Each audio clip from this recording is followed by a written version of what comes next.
The response to Millie Bobby Brown's announcement that she has just adopted a baby girl has been absolutely insane from both sides of the aisle, politically and socially. So, on the left, everyone is saying she should be in the club. She shouldn't be living out her early 20s dedicated to her husband and a family. This is a travesty. And on the right, they're criticizing her for adopting a child instead of gestating naturally and giving birth to one of her own biological children. Can't make anybody happy these days. You truly cannot win. So, in response to the announcement and her request for privacy, people expressly ignored that. And me and Olivia had a conversation about that. She had to post something like that because one day she's just going to be out with a baby, and they're going to be like, did you kidnap someone's baby? Like, what's going on? Did you just like take that from the local McDonald's? Like, where did you get that baby? In true Lindsay Lohan fashion, just kidnapping a random child on the street. No, but one of these posts is an old clip from Millie Bobby Brown's interview on the Drew Barrymore show, where she's talking about getting married, which she received a lot of flack for. She got married at 21. She is now at 22, a new mother. And at the time, people were just flipping out over it, having a conniption that she's given up the chance to live freely in her early 20s.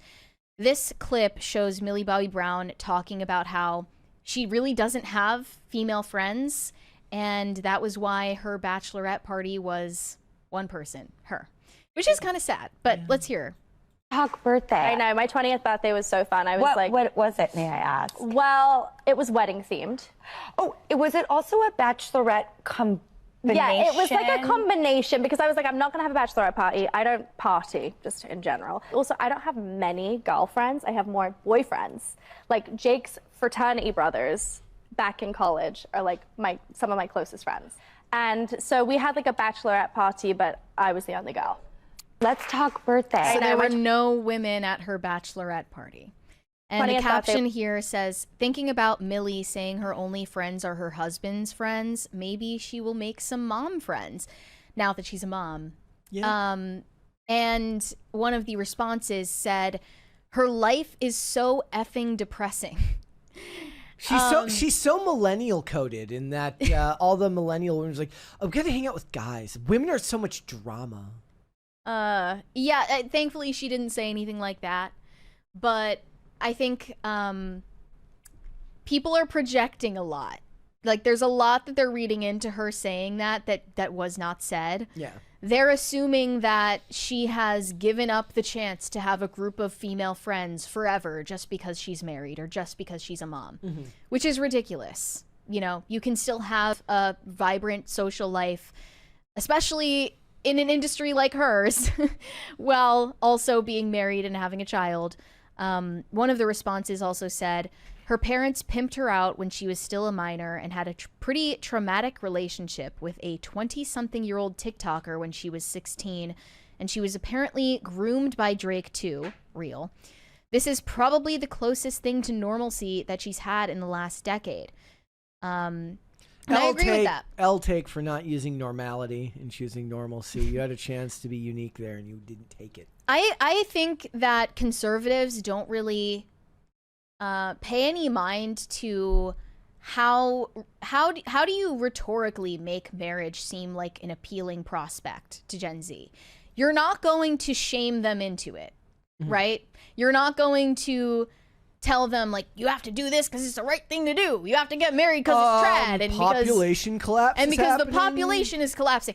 Gen Z isn't going to be receptive to those messages. But what they need to hear is, and this is actually true, is that when you get married, you have essentially tethered yourself to the only person on the earth who is going to be on your team, who will look out for you at your most vulnerable moments, when you are perhaps incapacitated, if you're in a medical crisis, and that's just scratching the surface. And Gen Z feels alienated. They feel lonely. They already know that that's true, that they have no one on their team. So actually, like, framing marriage that way is a much more appealing promise. And it's true if you choose your spouse correctly. Yeah, I think one of the hard parts, though, is like we've grown into at least what is perceived on the outset, given the prevalence of social media and everybody's kind of making their videos and looking into a camera, looking at themselves all the time now. And in an increasingly narcissistic culture, it's hard to imagine that there's a person out there for you. For a lot of people, I'm assuming they believe that it's hard to imagine that you're going to find a person that's going to love you more than they love themselves and put you first. And I feel like there's a great fear that you're not going to find that. The fear is that it's impossible, and a lot of that has to do with Gen Z growing up in broken homes as well. But they need to have an understanding that it's a pact. Like that is an appealing prospect, I think, for a generation that is so lonely and isolated and alienated from each other, and they don't have a sense of community to begin with. They need to understand marriage and family life as its own community, and that's the only one that you're going to have. Your parents are going to die. All of your friends are also going to move across the country for a job, or they're going to get married and have their own shit going on. Even your own siblings, you're going to watch them go into the grave. Everyone will leave you except your spouse. Like, it sounds depressing, but it's actually not. No, it's not. That's really a huge reason why marriage exists as an institution. I am very excited to get married for that exact reason. And also, Millie Bobby Brown, being an actress, I'm sure that everyone around her just wants to use her for something. Yeah. They're right. This is the closest thing to normalcy that she has found in her life. And she's been in this industry. Sorry, normality. And she's been in this industry since she was 12 years old, which another person pointed out, saying Millie Bobby Brown's parents are going to hell. They forced an adult life on her so early that it's now all she knows. Her whole childhood being spent forced to be the breadwinner and taking care of her household. Now she's married at 20 and mother at 21. These are your years to live, sister. But if this makes you genuinely happy, I clap for you. That last part is doing a lot of heavy lifting because they're clearly not happy for her. They want to read into this that she has imprisoned herself somehow. And this is not going to make her happy in the long run. And there were a similar amount of backlash comments from people on the right, people who normally, you would assume, celebrate marriage and families. Also, I just want to point out the divorce rates are down in this country over the last 10 years. At a 50-year low, and that is being credited for Gen Z's, first off, aversion to marriage in general, but the ones who are choosing marriage are being more selective in who they get married to, and they're being very intentional with how they do it. And that is a good sign. It's not a good sign overall that so many of them are opting out, but the ones who do get married, Millie Bobby Brown included in that statistical minority, they're taking it more seriously than previous generations have. I just wonder when they say, like, these are your years to live, like, what does that even mean? Is it literally to go to the club? Is it literally that boring? Is it really that boring? Yeah, they have a very small view of the world. A lot of people were basically saying that she's not a real mom because she adopted, and that is just an insult to, like, everyone who has been adopted, any adoptive parent who had to adopt because they struggled with fertility. I don't know when this idea took over. It's also comments from people saying, why didn't she just use a surrogate? This is so weird. Like, now we've gotten to the point where surrogacy is seen as more normal than adopting. I mean, that's weird considering that there's not really, like, a good argument to say, like, adoption is bad because there's so many children that need homes, right? Yeah. Like, I guess if you're willing to be incredibly selfish and be like, I'm doing this because of I want it to be biologically connected to me despite the fact that I can't have kids, but there should be, you know, the idea of adoption should be seen as virtuous and something to aspire to, especially if you can't have children of your own. One of the replies said, seriously, why would you be adopting at 21?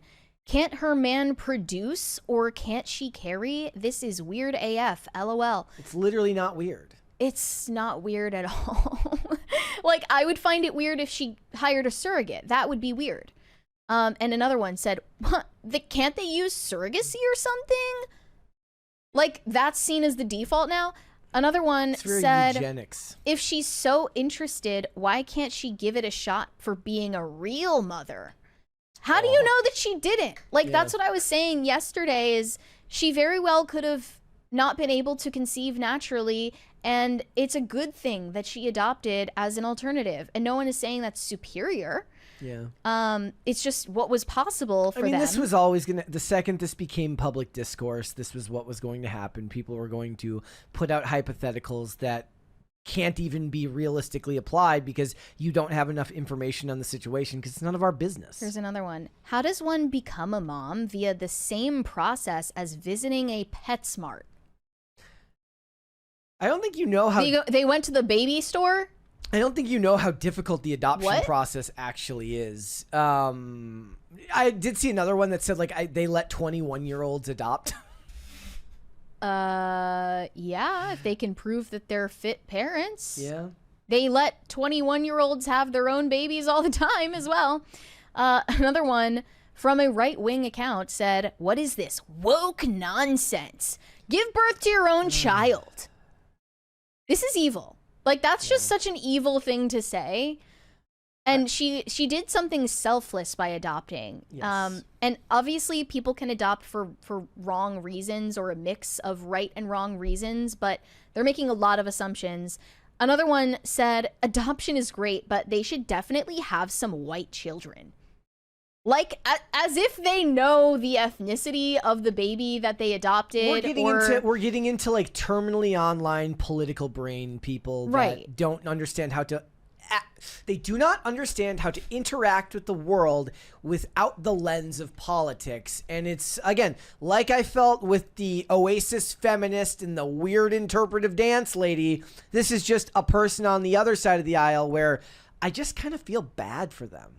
Yeah. I feel worse for Millie Bobby Brown, because I know that she probably reads this stuff. You know, I feel horrible for her, especially since, she had to ask for privacy because of eventually there's gonna be her out in public with a baby, and they're gonna be like, paparazzi don't give an F. Where did that come from? So all this discourse around something where you don't even have the bare minimum of facts is kind of depressing. They're acting like she came out with her announcement and said, me and Jake Bon Jovi, my husband, we had a lot of discussions about our carbon footprint, and we decided it would be really terrible for the environment if we had our own baby, so that's why we adopted. Or they're acting like she was like, I really just don't want to bring another white person into the world, so I went and found an African baby, and that's why I adopted. I hope that you all think I'm a good person because I did that. They're acting like that's what she said. Yeah. Which is schizophrenic at best, and just downright evil at worst. I understand there's a 20 there, but there are days where I look at the discourse online and I look at the level of effort people put into intellectualizing these takes that are so deeply tied to their political worldview that I just kind of feel bad for them. Like, the more you get off X, the more time you spend in the real world, the happier you're going to be. It's not always easy, especially for us, because we do it for work in a way. But you're going to be a happier person if you get away from it, because when you're starting to go down these hypothetical trails, it leads you to nowhere but a sense of self-loathing and hatred for other people. Well, the only reason I thought that the adoption conversation was an interesting one to have yesterday when she announced it is because of the industry she's in and the implications for her career if she chose to get pregnant. But we don't even know if she had that choice. Well, the reason I said that the reason that I said that was probably that I don't know if that's likely is because the adoption process is not a quick one. Or if she came out and said, guys, I haven't talked about this before, but the reason why I adopted a child is because I didn't want to get pregnant because I'm vain and I just want to be skinny. Like, when she comes out and says any of those things, then we can talk about it. And here's the thing, those questions will get asked. She's not going to escape interviews without these questions being asked. Like, why did you choose? It's a perfectly reasonable question for somebody whose job it is to ask her questions, to ask, why did you choose to adopt in lieu of having your own kids? Because they know that that's what the audience is thinking. Right. or wants to ask. That's their job as an interviewer, is to ask questions that the general public might deem worthy knowing about. And she's going to get asked these questions, so she better start thinking of some answers right now. What she should do, she should just bring her a tape recorder with Bon Jovi lyrics and play Bon Jovi songs. Interpretive. Yes, interpretive Bon Jovi interview songs. answers. Thanks for watching. Listen to full episodes of Pop Culture Crisis on Spotify. Keep up with us on social media and make sure you subscribe and ring that bell so you never miss the show. Bye, guys.